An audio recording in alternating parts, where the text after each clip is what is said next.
Welcome to the Learning Pines YouTube. We hope this video helps. In this video, I will explain how to connect to guest Wi-Fi. First, find the Wi-Fi settings on your smartphone, tablet, or laptop. Once you're there, make sure your device's Wi-Fi is turned on. You should then see a list of available networks.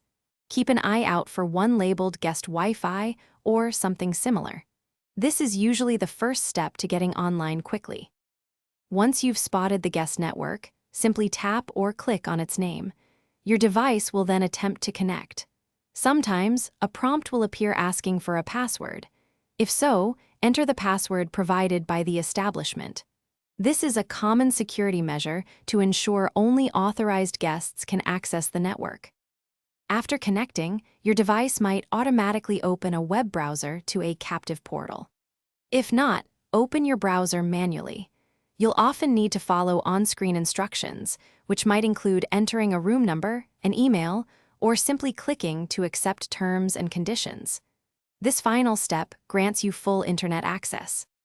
If you're having trouble connecting, try restarting your device.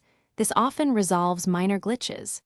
If that doesn't work, don't hesitate to ask a staff member for the exact guest Wi-Fi network name or password. They can also confirm if there are any specific steps for their system. Remember to check the description for a link to Grab Little Tree's Black Ice and other great deals. Enjoy your seamless guest Wi-Fi experience. Thanks for watching. Consider subscribing if we helped you.